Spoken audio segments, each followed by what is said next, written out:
Louise, tak fordi du ville møde mig her på Christiansborg. Det var slet.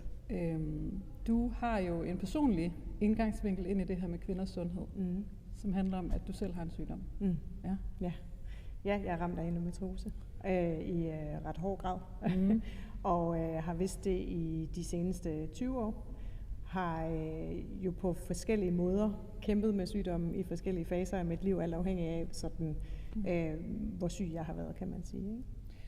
Så hvordan påvirker det din hverdag lige nu, at du har sygdommen? På alt, vil jeg sige. Altså, den sætter dagsordenen for alle mine dage, og faktisk også min families dage, fordi det er mig, der skal lægges planer rundt om. Skal jeg have en lur, og skal jeg tage hot yoga, og kan vi tage 2 arrangementer i en weekend, for kan jeg holde til det, og sådan noget. Så det er desværre en ret central del af både mit liv og min families liv. Men du har en familie, fordi jeg ved, det også har påvirket dit liv tidligere jo, i forhold til det at kunne få en familie. Ja, altså man kan i hvert fald sige, at jeg er en af de heldige, for der er ret mange med endometriose, der slet ikke kan blive gravide, og det er jo ekstremt ulykkeligt. Jeg har fået 2 børn, men de er også begge 2 lavet ved højspecialiseret facilitetsbehandling, og det er jo også en krævende opgave at gå igennem det, kan man sige. Og særligt hvis du så er syg samtidig, for så skal du også på en eller anden måde observeres på andre måder end alene det at blive gravid. Ikke? Og hvordan fandt du ud af, at du havde endometriose?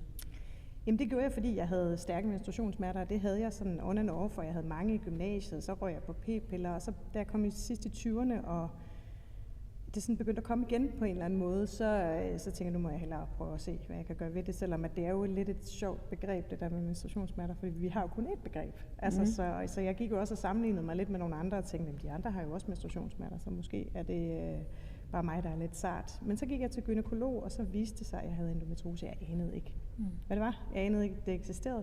Men jeg gik ud af døren med den diagnose og en besked om at tage p-piller fra væg til væg.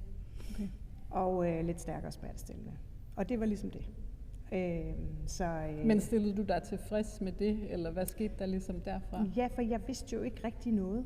Altså, hun sagde til mig, statistisk set kan det godt blive sværere at blive gravid, når man er endometriose, men ellers er der ikke noget, du skal bekymre dig om. Okay. Ja, det er jo også mange år siden, heldigvis. Ja. Der er jo sket nogle ting siden, men jeg var jo ikke, jeg var ikke klar over, hvad jeg var oppe imod på det tidspunkt. Det var der heller ikke nogen, der fortalte mig i mit forløb, før jeg kom i fertilitetsbehandling, og jeg kom i hænderne på en dygtig fertilitetslæge, der jo helt tydeligt også så mange kvinder med endometriose. Så din historie er jo desværre ret klassisk, kan man sige, for kvinder med endometriose. Ja, det er den, og det er, jeg tror, der er mange, der har det sådan, at når de hører min historie, så er de sådan, det er vildt, og du godt nok og mange operationer, og det lyder voldsomt, at jeg har fået fjernet noget af min urinleder, noget af min tarm, og hele mit underliv er væk. Og, altså, det er voldsomme ting, men det er faktisk bare ikke specielt sådan, special case i virkeligheden. Vel? Altså, det er ret ofte, at det her sker, fordi kvinder med endometriose selv går længe, fordi der er strukturer i vores samfund, der fortæller os, at sådan er det at være kvinde. Og desuden så er der også rigtig mange, der stadigvæk møder lidt en mur, når de går til lægen, lidt en mur, når de går til gynækolog. Altså det er svært at komme videre i systemet, og det er svært at få den rigtige hjælp. Og så bliver folk jo sygere i mellemtiden, fordi det er en sygdom, der udvikler sig. Og derfor så skrev du en bog, selvom du egentlig var midt i alt det her selv og kæmpede med det, så besluttede du dig for, at du ville skrive en bog. Jamen det startede faktisk lidt som sådan en selvterapi, altså fordi jeg havde så meget rod op i mit hoved, og 2 babyer oven i hinanden, og det hele var sådan lidt kaotisk, og så går jeg ved en meget dygtig psykolog, det har man også brug for, når man rammer sig sådan noget her, hvor det hele bare eksploderer i hovedet på en. Og hun sagde til mig, jeg tror simpelthen, du har brug for at sætte dig ned og lave en kronologi, altså hvad skete, hvornår og sådan noget, og så kunne jeg godt lige pludselig se, at min fortælling kunne bruges af andre måske. Så jeg skrev en bog, som jeg udgav i 2020, og den væltede lidt det hele for både mig, men også for samtalen. Altså, der kom virkelig fokus på det, og det har der bare været brug for. Altså, og der var bare rigtig mange kvinder, der skrev til mig, at de havde følt sig totalt underprioriteret og overset i sundhedsvæsenet, og nogen skrev det som at læse min egen historie, og så var der dem, der skrev, jeg kan ikke få hjælp. Jeg er sikker på, at jeg har det, men jeg kan ikke få hjælp nogen steder. Og når jeg går til min læge, så siger han, tag 2 Panodiler og en kop te. Ikke? Ja. Så det var sådan lidt den samme historie, som jeg havde oplevet op igennem mit eget forløb også. Men jeg tror alligevel, selvom altså, det er jo 130.000 danske kvinder, man tror, der har det, og alligevel så bliver jeg faktisk overrasket over, hvor meget selvbevældet. Ikke? Ja.